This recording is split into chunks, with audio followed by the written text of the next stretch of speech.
കർത്താവേ, പരിശുദ്ധ പിതാവേ, അങ്ങ് ഞങ്ങൾക്ക് നൽകിയ മഹാടയുടെ 41 വർഷം പൂർത്തീകരിച്ച് 42ാമത്തെ വർഷത്തിലേക്ക് പ്രവേശിക്കുന്ന ഈ സുദിനത്തിൽ, വാർഷിക ദിനത്തിൽ അങ്ങ് ഞങ്ങൾക്ക് നൽകിയ ഈ കത്തീഡ്രൽ ആലയത്തിൽ വന്ന് അങ്ങേ സ്തുതിപ്പാനും മഹത്വപ്പെടുത്തുവാനും അവിടുത്തെ ഭാഗ്യം നന്ദി കൃപയ്ക്കായി നന്ദിയുടെ സ്തോത്രം. ഇന്ന് ഞങ്ങളുടെ മഹാടവയിൽ ഓരോരോ ഇടവകളിലും സഭകളിലും ക്രമീകരിക്കപ്പെട്ടിരിക്കുന്ന പ്രത്യേക ആരാധനകളെ ഓർത്ത് സ്തോത്രം ചെയ്യും. പങ്കുചേരുന്ന എല്ലാവരും ഇവിടെ അനുഗ്രഹിക്കണം. അങ്ങ് നൽകിയ വിധങ്ങളെ, അങ്ങ് ഞങ്ങളെ നടത്തിയ വിധങ്ങളെ ഓർത്ത്, അങ്ങ് ഞങ്ങൾക്ക് നൽകിയ നന്മകളെ ഓർത്ത് അങ്ങേ സ്തുതിക്കുവാനും മഹത്വപ്പെടുത്തുവാനും, എന്താണോ അങ്ങിൽ നിന്ന് ഞങ്ങളിൽ നിന്ന് അങ്ങ് പ്രതീക്ഷിക്കുന്നത് അത് തിരിച്ചറിഞ്ഞ് കർത്താവെ അങ്ങയിലാക്കാക്കി സഞ്ചരിപ്പാൻ, അങ്ങയുടെ പക്ഷം ചേർന്ന് സഞ്ചരിപ്പാൻ ഞങ്ങളെ പ്രാപ്തരാക്കണം. അങ്ങോട്ട് ചേർന്ന് നിൽപ്പാൻ ഞങ്ങളെ സഹായിക്കണം. അല്പസമയം അങ്ങയുടെ മഹത്വമേറിയ വചനങ്ങളെ ധ്യാനിപ്പാൻ ഞങ്ങൾ ഒരുങ്ങുന്ന വചനം പറയുന്ന ബലഹീന നാടിനെയും കേൾക്കുന്ന അവിടുത്തെ മക്കൾ ഒരുപോലെ അവിടുന്ന് അനുഗ്രഹിക്കണം. മഹത്വം മാത്രമെടുക്കണമേ. യേശുനാഥ് പ്രാർത്ഥിക്കുന്നത് ഇട കേൾക്കണമേ. ആമേൻ. എല്ലാവർക്കും ഇരിക്കും. വിശുദ്ധ യോഹന്നാൻ എഴുതിയ സുവിശേഷം 15-ാം അധ്യായം അതിൻ്റെ 5-ാം വാക്യം. വിശുദ്ധ യോഹന്നാൻ എഴുതിയ സുവിശേഷം 15-ാം അധ്യായം 5-ാം വാക്യം. ഞാൻ മുന്തിരിവള്ളിയും നിങ്ങൾ കൊമ്പുകളും ആകും. ഒരുത്തൻ എന്നിലും ഞാൻ അവനിലും വസിക്കുന്നു എങ്കിൽ അവൻ വളരെ ഫലം കായ്ക്കും. എന്നെ പിരിഞ്ഞ് നിങ്ങൾക്ക് ഒന്നും ചെയ്യാൻ കഴിയുകയില്ല. ഒരുത്തൻ എന്നിലും ഞാൻ അവനിലും വസിക്കുന്നു എങ്കിൽ അവൻ വളരെ ഫലം കായ്ക്കും. എന്നെ പിരിഞ്ഞ് നിങ്ങൾക്ക് ഒന്നും ചെയ്യാൻ കഴിയുകയില്ല. ദൈവനാമത്തിന് മഹത്വമുണ്ടാകട്ടെ. 1983 ഏപ്രിൽ മാസം 3-ാം തീയതി ഈ ദേവാലയം ഇഷ്ടികല മഹാടയുടെ കത്തീഡ്രൽ ആയി ഒരു മഹാടവ രൂപീകരിക്കപ്പെട്ടിരിക്കുന്നതായും പ്രഖ്യാപിക്കപ്പെട്ട സുദിനം. അതിന് മുമ്പ്, അതിന് പിന്നിൽ വളരെ നാളത്തെ പ്രാർത്ഥനയും പരിശ്രമങ്ങളും ഉണ്ടായിരുന്നു എന്ന് നമുക്ക് എല്ലാവർക്കും അറിയാം. ഒരു സുപ്രഭാതത്തിൽ അല്ലെങ്കിൽ ഒരു കൗൺസിൽ യോഗത്തിൽ അല്ലെങ്കിൽ ഒരു സിനഡ് സമ്മേളനത്തിൽ ഒരു മഹാടവ ഇരിക്കട്ടെ എന്ന് പറഞ്ഞ് നമുക്ക് കിട്ടിയതല്ല. വളരെ വളരെ വ്യക്തമായ കാരണങ്ങൾ ഉന്നയിച്ചുകൊണ്ട് അതിൻ്റെ വിവിധ വശങ്ങൾ മനസ്സിലാക്കി പലതവണ മാറ്റിവെക്കപ്പെട്ട് വീണ്ടും അതിനെ പുനർജീവിപ്പിച്ച് ദൈവം തൻ്റെ തക്ക സമയത്ത് ഇന്നേക്ക് 41 വർഷങ്ങൾക്ക് മുമ്പ് ഒരു മഹാടവ ദൈവം നമുക്ക് നൽകി. ഈ പ്രദേശത്ത് ദൈവത്തിൻ്റെ മാറ്റമില്ലാത്ത വചനം വന്നു. നമ്മുടെ പിതാക്കന്മാർ അവയെ സ്വീകരിച്ചു, അല്ലെങ്കിൽ അവർ അറിവ് തേടിപ്പോയി ഇവിടെ മിഷണറി വീരന്മാരെ കൊണ്ടുവന്നു. ദൈവത്തിൻ്റെ വലിയ ആ സന്ദേശം, രക്ഷയുടെ സന്ദേശം അവർ സ്വീകരിച്ചു. അവർക്ക് അറിവ് ലഭിച്ചത് സുവിശേഷത്തിൻ്റെ വചനങ്ങളിലൂടെയായിരുന്നു. അവർക്ക് പഠിപ്പ് ലഭിച്ചത് സുവിശേഷത്തിൻ്റെ വചനങ്ങളിലൂടെയായിരുന്നു. അവർ വായിക്കാൻ പഠിച്ച ആദ്യത്തെ ടെക്സ്റ്റ് ബുക്ക്, പ്രധാനപ്പെട്ട ടെക്സ്റ്റ് ബുക്ക് ഈ ദൈവത്തിൻ്റെ വചനമായിരുന്നു, വിശുദ്ധ വേദപുസ്തകമായി. അതുകൊണ്ട് തന്നെ നമ്മെ സംബന്ധിച്ച് ഈ വിശുദ്ധ വചനം നമുക്ക് മാറ്റാൻ പറ്റത്തില്ല. സുവിശേഷം നമുക്ക് മാറ്റി നിർത്താൻ പറ്റത്തില്ല. സഭയെ നമുക്ക് മാറ്റി നിർത്താൻ പറ്റത്തില്ല. ആരാധനയെ നമുക്ക് മാറ്റി നിർത്താൻ പറ്റത്തില്ല. കാരണം അതിലൂടെയാണ് നാം ഇന്ന് കാണുന്ന ഈ നിലകളിൽ എത്തിച്ചേർന്നിരിക്കുന്ന അനുഗ്രഹങ്ങൾ നമ്മൾ പ്രാപിച്ചു. അതുകൊണ്ട് എല്ലാ കാലത്തും എല്ലാ തലമുറയോടും നമ്മൾ ഉത്ബോധിപ്പിക്കേണ്ടത്, നമ്മുടെ സന്തതി പരമ്പരകളോട് നമ്മൾ പറയേണ്ടത്, നാം ഒരിക്കലും ദൈവത്തിൻ്റെ വചനം ഉപേക്ഷിക്കരുത്, അതിനെ മറന്നു കളയരുത്. ഒരിക്കലും നാം ദേവാലയം ഉപേക്ഷിക്കരുത്, ആരാധന മറന്നു പോകരുത്. ഇതിലൂടെയാണ് നമ്മൾ അനുഗ്രഹിക്കപ്പെട്ടിരിക്കുന്നത്. അതുകൊണ്ട് നമ്മൾ അത് വിട്ടുകളയരുത്. ഒരുപക്ഷെ ചരിത്രം നമ്മൾ സൂക്ഷ്മമായി നോക്കിയാൽ ഈ ഒരു സുവിശേഷം ഈ നമ്മുടെ നാട്ടിൽ നമ്മുടെ പിതാക്കന്മാർ സ്വീകരിച്ചിരുന്നില്ലായിരുന്നുവെങ്കിൽ, അല്ലെങ്കിൽ ഈ ഒരു വ്യത്യാസം നമ്മിൽ വന്നില്ലായിരുന്നുവെങ്കിൽ, സുവിശേഷം നമ്മിൽ മാറ്റം വരുത്തിയില്ലെങ്കിൽ നമ്മുടെ രൂപം എന്ന് പറയുന്നത്, നമ്മുടെ ഭാവം എന്ന് പറയുന്നത്, നമ്മുടെ ചിന്താഗതികൾ എന്ന് പറയുന്നത് വളരെ വളരെ വ്യത്യസ്തമായിരിക്കും എന്നുള്ള കാര്യത്തിന് യാതൊരു തർക്കവുമില്ല. കാരണം സാഹചര്യങ്ങൾ അങ്ങനെയായിരുന്നു പോയിക്കൊണ്ടിരുന്നത്. അതുകൊണ്ട് ദൈവം തന്നെ തക്ക സമയത്ത് ഈ രക്ഷയുടെ സന്ദേശം നമ്മുടെ ഇടയിൽ നമ്മുടെ പിതാക്കന്മാരിലൂടെ നമുക്ക് നൽകി. അതുമൂലമുണ്ടായ വ്യതിയാനങ്ങൾ അനവധിയാണ്. അതുകൊണ്ട് നമുക്ക് അതിനുശേഷം നമ്മുടെ പ്രദേശത്തുണ്ടായിട്ടുള്ള അനേക പ്രതിസന്ധികളെ തരണം ചെയ്യുവാൻ ദൈവം നമ്മളെ ശക്തീകരിച്ചു എന്ന് ഞാൻ സമയത്ത് പറയട്ടെ. ഒരുപക്ഷെ നമ്മളത് ആ ഒരു വെളിച്ചത്തിലേക്ക് വന്നില്ലെങ്കിൽ നമ്മൾ ഇരുട്ടിൻ്റെ പ്രവർത്തനങ്ങളിൽ നമ്മൾ ആകൃഷ്ടരായി പോകുമായിരുന്നു എന്നുള്ളതിന് തർക്കമില്ല. കാരണം ഭാരതത്തിൻ്റെ, കേരളത്തിൻ്റെ, ഇന്ത്യയുടെ മറ്റ് പല ഭാഗങ്ങൾ നമ്മൾ നോക്കുമ്പോൾ ഇപ്രകാരമുള്ള ബുദ്ധിമുട്ടുകൾ, പ്രയാസങ്ങൾ അനുഭവിച്ച ഒരു ജനം അല്ലെങ്കിൽ ജനനദി മറ്റൊരു രീതിയിൽ അതിനോട് പ്രതികരണം നമുക്ക് കാണുവാൻ സാധിക്കും. അതിലൊന്നും പെടാതെ ദൈവം നമ്മളെ അത്ഭുതമായി കാത്തു പരിപാലിച്ചു, ഈ വലിയ ഒരു നിലയിൽ നമ്മളെ ആക്കി.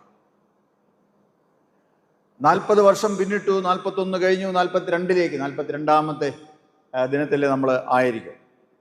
നമ്മൾ തിരിഞ്ഞു നോക്കേണ്ടത് അന്ന് എന്തിനു വേണ്ടിയാണ് നമ്മൾ ഈ മഹാട് രൂപീകൃതമായത്.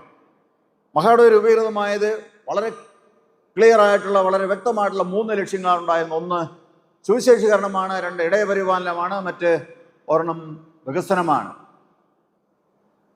സുവിശേഷീകരണം, ഇടയപരിപാലനം, വികസനം എന്നീ ത്രിമാന ലക്ഷ്യങ്ങൾ മുൻനിർത്തി 40 വർഷങ്ങൾക്ക് മുമ്പ്, 41 വർഷങ്ങൾക്ക് മുമ്പ് നമുക്കൊരു മഹാടവ് ലഭിച്ചപ്പോൾ ഇന്ന് നമ്മൾ എന്തുമാത്രം അതിൽ മുന്നേറാനായിട്ട് സാധിച്ചു എന്ന് തിരിഞ്ഞു നോക്കി മുന്നേറാൻ ഇനിയും ഉള്ള ഏരിയ നമ്മൾ കണ്ടുപിടിച്ച് വളരെ ആലോചനയോടെ നമ്മൾ ആ ഭാഗത്തേക്ക് മുന്നേറേണ്ടതാണ്.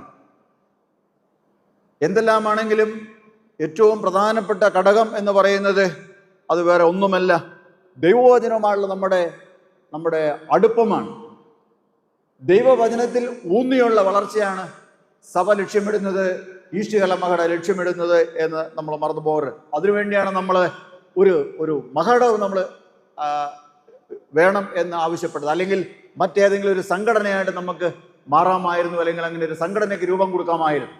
അങ്ങനെ ഒരു വ്യത്യസ്തമായൊരു സംഘടനയ്ക്ക് രൂപം കൊടുക്കാതെ വേറെ ഒരു മറ്റേതെങ്കിലും പ്രസ്ഥാനത്തിന് രൂപം കൊടുക്കാതെ അന്നത്തെ നമ്മുടെ സഭാപിതാക്കന്മാർ ഇങ്ങനെ ഒരു മഹാടവ് വേണം എന്ന് പറഞ്ഞതിൻ്റെ ആ സാരം എന്ന് പറയുന്നത് സഭയോട് ചേർന്നാണ് നമ്മുടെ വളർച്ച, സഭയോട് ചേർന്ന് നമ്മളുടെ വികസനം, സഭയോട് ചേർന്ന് നമ്മുടെ ചിന്തകൾ, സഭയോട് ചേർന്ന് വേണം നമ്മുടെ മക്കൾ വളരാൻ. സഭയാണ് നമുക്ക് അടിസ്ഥാനം, നമ്മൾ നിൽക്കുന്നത് സഭയിലാണ് എന്ന് പറഞ്ഞാൽ ദൈവവചനത്തിൽ അത് അടിസ്ഥാനപ്പെട്ടായിരിക്കും. ഏതെങ്കിലും കുറവുകൾ, വീഴ്ചകൾ ഉണ്ടെങ്കിൽ, പിന്മാറ്റമുണ്ടെങ്കിൽ അത് വേറെ ഒരിടത്തുമൊന്നും ആയിരിക്കുകയില്ല. നമ്മളിന്ന് നമ്മുടെ സമൂഹത്തിൽ അഭിമുഖീകരിക്കുന്ന ഏതെങ്കിലും പ്രശ്നങ്ങൾ, നമ്മുടെ സഭകളിൽ അഭിമുഖീകരിക്കുന്ന പ്രശ്നങ്ങൾ, നമ്മുടെ കുടുംബങ്ങളിൽ അഭിമുഖീകരിക്കുന്ന പ്രശ്നങ്ങൾ, അതിനെല്ലാം കാരണം എന്ന് പറയുന്നത് വേറെ ഒന്നുമല്ല, ദൈവവചനത്തിൽ നിന്നുള്ള നമ്മുടെ ചാഞ്ചാട്ടമാണ്, അല്ലെങ്കിൽ അതിൽ നമ്മൾ അടിയുറയ്ക്കാൻ പറ്റാതെ പോകുന്നതാണ് എന്ന് നമ്മൾ മറന്നു പോകരുത്. നമ്മുടെ മഹാട് രൂപീകൃതമായിരിക്കുന്നത് സഭയിൽ അടിസ്ഥാനപ്പെട്ട് സഭയോട് ചേർന്ന് ദൈവവചനോട് ചേർന്ന് പോവുക, വളരുക എന്നുള്ളതാണ്. അതുകൊണ്ട് ഒരിക്കലും നമുക്ക് ആരാധന ഒഴിവാക്കാൻ പറ്റുകയും, ആരാധന സജീവമായി തീരണം. 42 വർഷം നമ്മൾ 41 വർഷം പിന്നിടുമ്പോൾ ആരാധന എങ്ങനെ ഇരിക്കുന്നു എന്ന് ചിന്തിക്കുന്നത് നല്ലതാണ്. ആരാധന പറഞ്ഞാൽ ആരാധനയോടുള്ള നമ്മുടെ മനോഭാവം എന്താണ്, നമ്മുടെ തലമുറയുടെ മനോഭാവം എന്താണ്? സമയം കിട്ടുമ്പോൾ പോകണം എന്നുള്ളതാണോ? ആരാധനയ്ക്ക് കൂടണം എന്നുള്ളതാണോ? അല്ല, ആരാധനയാണ് നമ്മുടെ ജീവൻ എന്ന് പറയും. ആരാധനയില്ലാതെ നമുക്ക് മുമ്പോട്ട് പോകാനായിട്ട് പറ്റും. ദൈവവചനം നമ്മൾ ഉപേക്ഷിക്കരുത്. ദൈവവചനമാണ് നമ്മുടെ ചിന്തകളെ, നമ്മുടെ ദൈനംദിന നടപ്പുകളെ, അതിനെ ശരിയായി നയിക്കുന്നത് ദൈവത്തിൻ്റെ വചനമാണ്. നമുക്കറിയാം, നമ്മുടെ ഈ പ്രദേശങ്ങളിൽ അറിവ് പള്ളിക്കൂടങ്ങൾ വന്നു, പള്ളികൾ വന്നു, പള്ളിക്കൂടങ്ങൾ വന്നു. അന്നത്തെ ഒരു ലക്ഷ്യം എന്ന് പറയും നമുക്ക് ചിന്തിക്കുമ്പോൾ മനസ്സിലാക്കാൻ സാധിക്കുന്നത്, നമ്മുടെ പിതാക്കന്മാരൊക്കെയും മാതാക്കളും അവർ വചനം ഒരു അക്ഷരം പഠിച്ചത് ഈ വേദപുസ്തകം വായിക്കാൻ വേണ്ടിയാണ്. വേദപുസ്തകം വായിക്കാൻ വേണ്ടിയാണ് അവർ അക്ഷരം പഠിച്ചത്. അതുകൊണ്ട് അവർ വേദപുസ്തകമാണ് ആദ്യം വായിച്ച പ്രധാനപ്പെട്ട പുസ്തകം. നമ്മൾ ആദ്യം വായിക്കുന്ന, നമ്മുടെ മക്കൾക്ക് ആദ്യം വായിക്കാൻ കൊടുക്കുന്ന പുസ്തകം ഏതാണ്?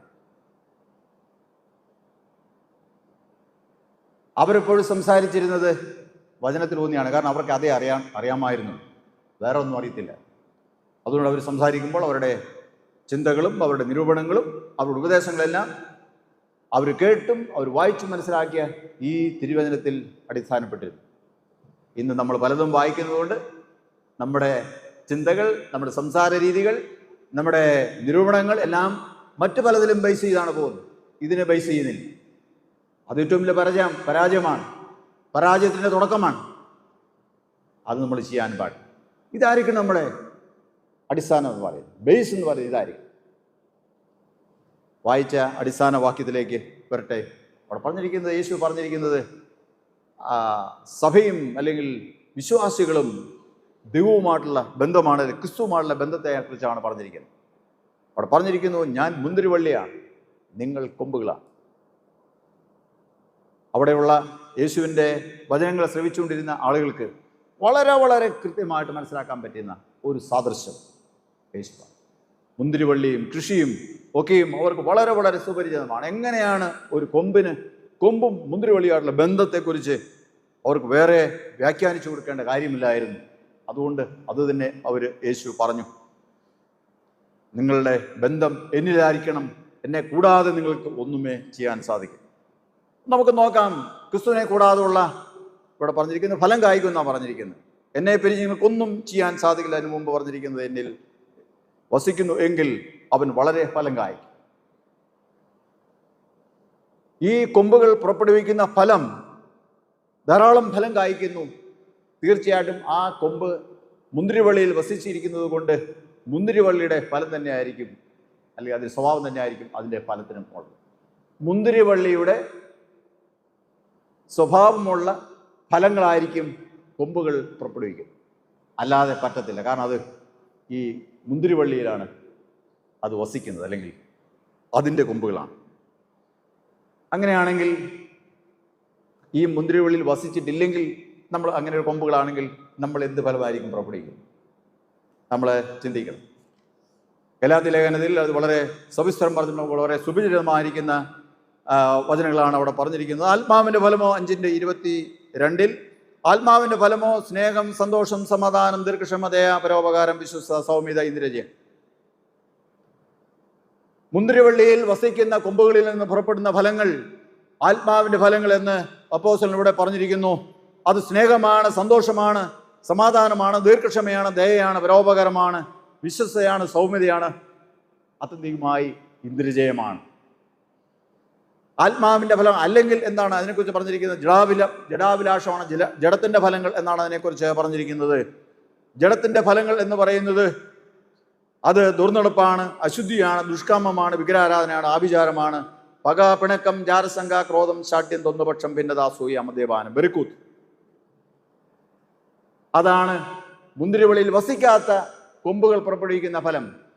ഈ 42ാം ഡയസിസിൻ്റെ ജന്മദിനത്തിൽ നമ്മളൊന്ന് ചിന്തിച്ച് നോക്കുക. നമ്മളാകുന്ന കൊമ്പുകളിൽ നിന്ന് പുറപ്പെടുന്ന ഫലങ്ങൾ ഏതാണ്? ഈ പറയുന്ന ജഡത്തിൻ്റെ ഫലങ്ങളാണോ അതോ ആത്മാവിൻ്റെ ഫലങ്ങളാണോ എന്ന് നോക്കുക. ആത്മാവിൻ്റെ ഫലങ്ങൾ പുറപ്പെടുവിക്കാൻ വേണ്ടിയാണ് നമ്മൾ ഒരു ജനമായി, ഒരു പ്രത്യേകമായ ഒരു ജനമായി തീർന്നത്. ദൈവം നമ്മളെ തീർത്തത് അതിൻ്റെ വളർച്ചയുടെ ഘട്ടത്തിൽ അതൊരു ഡയസിസായി വളർന്നു വന്നു. ഒരു ഡയസിസായി അത് വളരുവാൻ അതിനെ പ്രാപ്തിപ്പെടുത്തിയത് സുവിശേഷമാണ്. നമുക്കറിയാം, മേലുകാവ് സഭാ ജില്ല സന്നദ്ധ സുവിശേഷ സംഘമാണ് ഇന്ന് കാണുന്ന ഈ ഈസ്റ്റ് കേരള മഹായുടെ 85% പ്രദേശങ്ങളിലും പ്രവർത്തിച്ചിരുന്നത്. എന്ന് പറഞ്ഞാൽ എൻ്റെ അർത്ഥം, സന്നദ്ധ സുവിശേഷ സംഘത്തിൻ്റെ ശക്തമായ പ്രവർത്തനമാണ് ഇങ്ങനെ ഒരു ഏരിയ രൂപപ്പെടുവാനായിട്ട് കാരണമായി തീർന്നത്. നമ്മൾ സാധാരണ പറയാറുണ്ട്, ഇന്ത്യ എന്ന് പറയുന്നത് ബ്രിട്ടീഷുകാരാണ് എന്ത് ചെയ്യുക, അതിന് ഇന്ത്യക്ക് ആ രൂപം ഭാവം നൽകി. ഇന്ന് കാണുന്ന രൂപം ഭാവം അങ്ങനെ കിട്ടിയതാണെന്ന് പറയുന്ന പോലെ തന്നെ ഇന്ന് കാണുന്ന ഈസ്റ്റ് കേരള മഹായുടെ ആ രൂപം ഭാവത്തിന് അതിന് ഒരു അടിസ്ഥാനമായി തീർന്നത് സന്നദ്ധ സുവിശേഷ സംഘമാണ്. എന്ന് പറഞ്ഞാൽ സുവിശേഷമാണ്, സുവിശേഷത്തിൻ്റെ വ്യാപനമാണ്. ഈ സഭയിൽ നിന്നും, കത്തീഡ്രൽ ഇടവകയിൽ നിന്നും, മലനാട്ടിലുള്ള നമ്മുടെ ഈ പ്രദേശങ്ങളിലുള്ള ആദ്യകാല സഭകളിൽ നിന്നും സുവിശേഷത്താൽ പ്രേരിതരായി അവർ നാടുനീളെ സഞ്ചരിച്ചു, സുവിശേഷ പ്രഘോഷണങ്ങൾ ചെയ്തു. ആത്യന്തികമായി ഒരു മഹാട് രൂപീകരിക്കപ്പെടുവാൻ അത് മുഖാന്തരമായി ഭവിച്ചു. സുവിശേഷമാണ് അതിന് കാരണമായത്. സുവിശേഷ തൽപരരായ നമ്മുടെ പിതാക്കന്മാരുടെ, നമ്മുടെ പ്രിയമുള്ളവരുടെ അവരുടെ അശ്രാന്ത പരിശ്രമമാണ്. മഹാട് രൂപീകരിക്കാൻ വേണ്ടി അല്ല അവർ സുവിശേഷ സന്നദ്ധ സുവിശേഷ സംഘം ചേർന്ന് പ്രവർത്തിച്ചു. അത് നമ്മൾ മനസ്സിലാക്കും. മഹാട് രൂപീകരണത്തിന് വേണ്ടി അല്ല അവരുടെ പരിശ്രമമായിരുന്നു. അവരുടെ പരിശ്രമം സുവിശേഷ വേല ചെയ്യാൻ. സുവിശേഷ വേല എന്ന് പറഞ്ഞാൽ സുവിശേഷം അറിഞ്ഞിട്ടില്ലാത്ത ഇടങ്ങളിൽ സുവിശേഷം പറയുക, നേരിട്ട് സുവിശേഷം പറയുക, കൂട്ടായ്മകളില്ലാത്ത സഭകളെ കൂട്ടായ്മയുടെ വലങ്കരം കൊടുക്കുക, അവരെ ശക്തിപ്പെടുത്തുക. പല പ്രാർത്ഥനാ കൂട്ടങ്ങളും സഭയായും ഉപസഭയായും ഇടവകയായും വളർന്നത് അപ്രകാരമാണ്. അങ്ങനെയെങ്കിൽ ഇന്ന് നമ്മുടെ സുവിശേഷ പ്രവർത്തനങ്ങൾ മൂലം എന്താണ് അതിൻ്റെ പരിണിത ഫലങ്ങൾ ഉണ്ടാകും? ഇന്ന് നമ്മൾ സന്നദ്ധ വിശ്വാസ സംഘത്തെ തന്നെ നമ്മൾ എന്ത് ചെയ്യുന്നു? ഒന്ന് ജീവിപ്പിക്കാനായിട്ടൊന്ന് ശ്രമിച്ചുകൊണ്ടിരിക്കുന്നു. പറ്റുന്നു. വീഴ്ചയോ തളർച്ചയോ. ഒരുപക്ഷെ പല പ്രാർത്ഥനാ ഗ്രൂപ്പുകൾ നമ്മൾ ഉണ്ടാവുമായിരിക്കും. പ്രാർത്ഥനാ ഗ്രൂപ്പുകളായിട്ട് മാത്രം മാറും, പ്രാർത്ഥനാ ഗ്രൂപ്പുകളായിട്ട് മാത്രം നിൽക്കും. അത് പ്രവർത്തന മികവല്ല, അത് പ്രവർത്തന വൈകല്യമാണ്.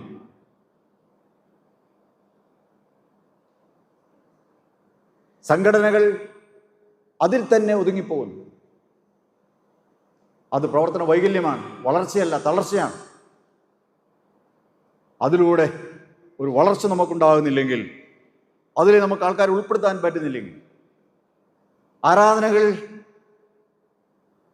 ആരാധനകൾ നാമമാത്രമായിട്ട് മാറുന്നു. 40 വർഷം പിന്നിടുമ്പോൾ നമ്മൾ ശ്രദ്ധിക്കണം, എവിടെ നിൽക്കുന്നു നമ്മുടെ ആരാധന? എവിടെയാണ് നമ്മുടെ ആരാധന? 40 വർഷവുമായിട്ടൊന്ന് തട്ടിച്ചു നോക്കുമ്പോൾ നമ്മളത് ശരിക്കും ഒരു വളർച്ചയുടെ ഘട്ടമുണ്ടോ എന്ന് നോക്കുക. വളർച്ചയില്ലെങ്കിൽ നമ്മൾ ചിന്തിക്കണം, നമ്മൾ പുറകോട്ടാണ് സഞ്ചരിക്കുന്നത്. വളർച്ചയില്ലെങ്കിൽ നമ്മൾ പുറകോട്ടാണ് സഞ്ചരിക്കുന്നത് എന്ന് നമ്മൾ മറന്നു പോകരുത്. പുറകോട്ട് സഞ്ചരിക്കാനല്ല, മുമ്പോട്ട് പോകാനായിട്ടാണ് ദൈവം നമ്മളെക്കുറിച്ച് ആഗ്രഹിക്കുന്നത്. ഈ വാർഷിക സുദിനത്തിൽ നമുക്ക് നമ്മളെ തന്നെ ഒന്ന് വിലയിരുത്താം. ഞാൻ പറഞ്ഞു വരുന്നത്, ഒരു ഒരു ഗ്രൂപ്പ് എന്ന് പറയുന്നത്, ഒരു പ്രസ്ഥാനം എന്ന് പറയുന്നത്, അതിലുള്ള അംഗങ്ങളാൽ അത് പ്രേരിപ്പിക്കപ്പെട്ടു പോകേണ്ടതാണ്. ആ പ്രസ്ഥാനം അംഗങ്ങളെ പ്രേരിപ്പിക്കേണ്ടതാണ്, അംഗങ്ങളാൽ പ്രേരിപ്പിക്കപ്പെട്ടു പോകേണ്ടതാണ്, വളരേണ്ടതാണ്, വളർച്ചയ്ക്ക് അത് സഹായമായി തീരേണ്ടതാണ്. രണ്ടും പരസ്പര പൂരകങ്ങളാണ്. അങ്ങനെയെങ്കിൽ നമ്മൾ ഈ 42-ാം വർഷത്തിലേക്ക് പ്രവേശിക്കുമ്പോൾ ഒന്നോർക്കുക, നമ്മുടെ ആകമാനമായിട്ടുള്ള ആത്മീയ യാത്രയുടെ പുരോഗതിയുടെ ആ ഗ്രാഫ് എവിടെ നിൽക്കുന്നു എന്ന് ചിന്തിച്ചു. നമ്മൾ പുറകോട്ടാണ്, മുമ്പോട്ടാണ്, വേറെ ഒന്നും നോക്കേണ്ടതില്ല. ആൾക്കാരുടെ, സഭാ മക്കളുടെ, വിശ്വാസികളുടെ ആരാധനയോടുള്ള മനോഭാവം, അവരുടെ ദൈവത്തോടുള്ള മനോഭാവം, ദൈവവചനത്തോടുള്ള അവരുടെ മനോഭാവം, ദൈവവചനം അനുസരിച്ച് നടക്കുന്നതിനുള്ള ജനങ്ങളുടെ താല്പര്യം, അതിനുവേണ്ടിയുള്ള പ്രോത്സാഹനം, രണ്ടും പ്രധാനപ്പെട്ടതാണ്. ജനങ്ങൾ ഈ വചനത്തിൽ ഊന്നി നടക്കണം, അതിനെ സഭ പ്രോത്സാഹിപ്പിക്കണം. ദൈവവചനത്തിൽ ഊന്നി നടക്കുന്ന, ദൈവവചനം അനുസരിച്ച് നടക്കുന്ന, കൽപ്പനകൾ പ്രമാണിച്ച് നടക്കുന്ന ആളുകൾക്ക് ഒരു പ്രോത്സാഹനമായിട്ട് സഭ നിൽക്കണം. എവിടെ നിൽക്കുന്നു എന്ന് നമ്മളെക്കുറിച്ച് ചിന്തിച്ചു നോക്കും. വളരെ പ്രധാനപ്പെട്ട സംഗതി എന്ന് പറയുന്നത്, മുന്തിരിവള്ളിയുമായിട്ട് നമുക്ക് വളരെ സജീവമായിട്ടൊരു ബന്ധം ഉണ്ടായിരുന്നു. 42 വർഷം നമ്മൾ പ്രവേശിക്കുമ്പോൾ, 41 വർഷം പിന്നിടുമ്പോൾ നമുക്ക് ഈ മുന്തിരിവള്ളിയുമായിട്ടുള്ള ബന്ധം ഒന്ന് ഊട്ടിയുറപ്പിക്കാൻ നമ്മളൊന്ന് പരിശ്രമിക്കും. എന്ന് പറഞ്ഞാൽ ക്രിസ്തുവുമായുള്ള ബന്ധം. മുന്തിരിവള്ളി എന്നൊക്കെ പറയുമ്പോൾ ഇന്നത്തെ തലമുറ അത് കുറെ കൂടെ ലാഘവബുദ്ധിയോടെ എടുക്കുന്നതാണ് എൻ്റെ വിചാരം. അതങ്ങനെയല്ല. മുന്തിരിവള്ളി അത് വളരെ വളരെ എനിക്ക് വ്യത്യസ്തമായ അർത്ഥങ്ങൾ നമ്മൾ കൊടുക്കുന്ന ഒരു കാലഘട്ടത്തിലാണ്. അതല്ല ഞാൻ പറഞ്ഞ ആത്മീയമായ അർത്ഥം തന്നെയാണ് ഇവിടെ കർത്താവ് പറഞ്ഞിരിക്കുന്ന അർത്ഥം തന്നെയാണ് ഞാൻ ഉദ്ദേശിച്ചത്. ക്രിസ്തുവിൽ ഊന്നിയുള്ള ജീവിതം, ക്രിസ്തുവിൽ ഊന്നിയുള്ള ഒരു യാത്ര, അതിന് നമ്മുടെ മഹാടകമായിട്ട് നമ്മൾ എല്ലാവിധമായ പ്രോത്സാഹനവും നൽകണം എന്ന് ഞാൻ പറഞ്ഞു വന്നത്. CSI സഭയെ ഒന്നുകൂടെ ഞാൻ പറയട്ടെ. CSI സഭ ക്രിസ്തുവിൽ വിശ്വസിക്കുന്ന, യേശുവിൽ വിശ്വസിക്കുന്ന എല്ലാവർക്കും ചേർന്ന് നിൽക്കാൻ പറ്റിയ ഒന്നാന്തരം ഒരു സഭയാണ്. എൻ്റെ വ്യക്തിപരമായ അഭിപ്രായം പറഞ്ഞാൽ അത്രയും നല്ലൊരു സഭ വേറെയില്ല. കാരണം എല്ലാ ആൾക്കാരെയും ഉൾക്കൊള്ളുന്നു, എല്ലാ ആൾക്കാർക്കും ഒരുമിച്ച് വരാൻ പറ്റിയ ഒരേ ഒരു സഭ എന്ന് പറയുന്നത് ഈ ഐക്യസഭ തന്നെയാണ്. ആ ഐക്യം ക്രിസ്തുവിലാണ് നമുക്ക് നൽകപ്പെട്ടിരിക്കുന്നത്. അത് കർത്താവിൻ്റെ പ്രാർത്ഥനയുടെ, മഹാപൗരോഹിത്യ പ്രാർത്ഥനയുടെ ഫലവും കൂടെയാണ്. അപ്പോൾ അങ്ങനെ ലഭിച്ചിരിക്കുന്ന സഭയിലെ അംഗങ്ങളായി നാം ഇരിക്കുമ്പോൾ നമ്മൾ മറ്റ് സഭകളെ നോക്കാനല്ല, ഈ വചനത്തിലേക്ക് എപ്പോഴും നോക്കണം. മറ്റ് സഭകളെ നോക്കി, മറ്റ് ആൾക്കാരെ നോക്കി, മറ്റ് വിശ്വാസികളെ നോക്കി അല്ല പോകേണ്ടത്. എപ്പോഴും നമ്മൾ വചനത്തിൽ വേരൂന്നണം, അല്ലെങ്കിൽ വചനത്തിലേക്ക് ശ്രദ്ധിക്കണം, തിരുവചനം വായിക്കണം എന്ന് തന്നെ സാധിക്കും. തിരുവചനം വായിക്കാത്ത ഒരു ദിവസം നമ്മുടെ സഭാമക്കളിൽ ഉണ്ടാകാൻ പാടില്ല. ഇഷ്ടീള മഹാടയിലെ എല്ലാ സഭാമക്കൾ എല്ലാ ദിവസവും ദൈവത്തിൻ്റെ വചനം 2 or 3 വചനങ്ങൾ എങ്കിലും അവർ വായിക്കണം. വായിച്ച് അവരവരുടെ ജീവിതം മുമ്പോട്ട് കൊണ്ടുപോകണം. ഈ മുന്തിരിവള്ളിയുമായുള്ള ബന്ധം അവരങ്ങനെ നിലനിർത്തണം. അവരുടെ ചിന്തകൾ ഈ വചനത്തിൽ അടിസ്ഥാനപ്പെട്ട് വളരണം. ദൈനംദിനം നമ്മൾ സംസാരിക്കുന്ന വാക്കുകൾ ഈ വചനത്തിന് അനുസരിച്ച്, അല്ല ദൈവവചനത്തിൻ്റെ അടിത്തറയിൽ നിന്നുകൊണ്ടുള്ള സംസാരങ്ങളായിരിക്കും. എന്ന് പറഞ്ഞാൽ നമ്മൾ ചിലപ്പോൾ പറയും, എന്നാലും അവനത് പറയാൻ കൊള്ളാമോ എന്ന് പറയും. കാരണം അവർ പ്രതീക്ഷിക്കും. അതല്ല ഉദ്ദേശിക്കുന്നത്. പറഞ്ഞ പോലെ നമ്മുടെ സംസാരങ്ങൾ, ചിന്തകൾ, ജീവിത രീതികളെല്ലാം ഇതിൽ വേരൂന്നാൻ, അടിസ്ഥാനപ്പെടാൻ ഒരു മഹാടവയായി നമുക്ക് തീരുമാനമെടുത്ത് മുമ്പോട്ട് പോകാം. വികസനം അവിടെയാണ് വരുന്നത്. സുവിശേഷീകരണം അവിടെയാണ് വരുന്നത്. ഇടയപരിപാലനത്തിൻ്റെ വിശാലമായ അർത്ഥം അവിടെയാണ് നമുക്ക് ദർശിക്കാൻ സാധിക്കുന്നത്. വളർച്ച, വികസനം അവിടെ തുടങ്ങുന്നു എന്ന് നമുക്ക് കാണുവാൻ സാധിക്കും. അതിനാൽ നമുക്ക് ഈ സുദിനത്തിൽ ഇങ്ങനെ നമുക്ക് തീരുമാനം എടുത്തുകൊണ്ട് പോകാം. കർത്താവെ, അങ്ങ് പറഞ്ഞിരിക്കുന്ന പോലെ തന്നെ അങ്ങയോട് ഞങ്ങളെ ചേർന്ന് നിൽപ്പാൻ ആഗ്രഹിക്കും. ഞങ്ങളെ ചേർത്ത് നിർത്തിക്കൊള്ളണമേ. ആത്മാവിൻ്റെ ഫലങ്ങൾ ഞങ്ങളിൽ നിന്ന് പുറപ്പെടുവാൻ തക്കവണ്ണം, ജഡത്തിൻ്റെ ഫലങ്ങളല്ല, ആത്മാവിൻ്റെ ഫലങ്ങൾ പുറപ്പെടുവാൻ തക്കവണ്ണം അങ്ങ് നിങ്ങളെ സഹായിക്കണമെന്നുള്ള പ്രാർത്ഥനയോടെ കടന്നു പോകാം. ദൈവം നമ്മളെ അനുഗ്രഹിക്കുമാറട്ടെ. ഈ സുദിനത്തിൽ ഇഷ്ടീള മഹാടയുടെ ഈ 41ാമത് വാർഷിക സുദിനത്തിൽ നിങ്ങൾക്ക് എല്ലാവിധമായ ആശംസകളും ദൈവനാമം നേരുന്നു. ദൈവം നമ്മളെ കൂടുതലായിട്ട് അനുഗ്രഹിക്കട്ടെ. ഇതുവരെ നമ്മൾ ലഭിച്ച എല്ലാ നന്മകളെ ഓർത്ത് ദൈവത്തിനെ സ്തുതിക്കാം, ദൈവത്തിനെ മഹത്വപ്പെടുത്താം.